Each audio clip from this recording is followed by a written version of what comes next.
Presented by Magahiya Music.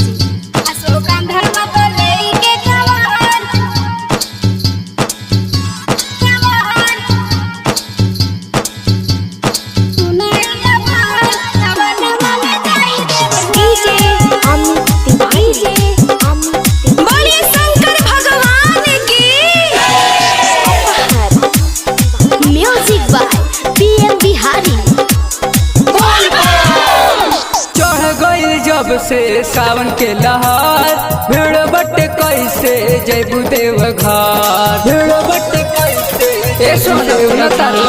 चढ़ गई जब से सावन के लहार भीड़ बटे कैसे जयबू देव घर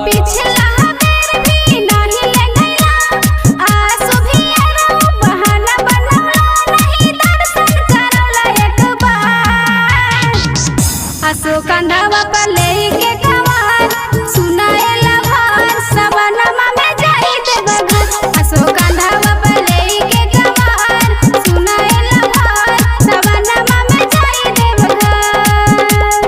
बोल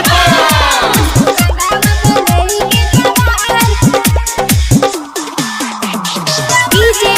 अमित डीजे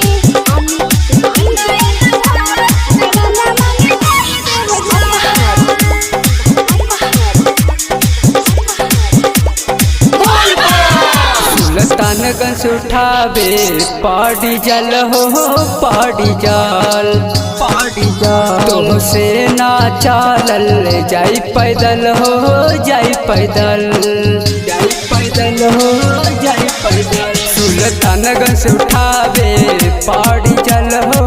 पाड़ी जल तुमसे न चालल जाई पैदल हो जाई पैदल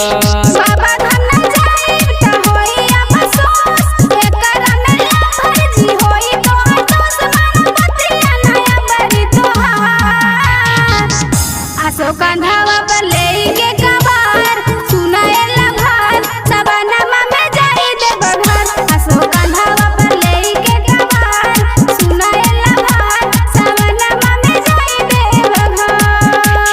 बोल असो कंधावा पर लेके कवार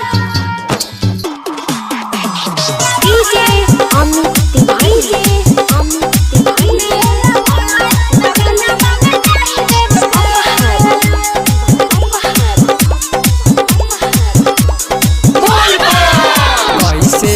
के कावर उठाई हो चढ़े के बसुइया पहाड़ी हो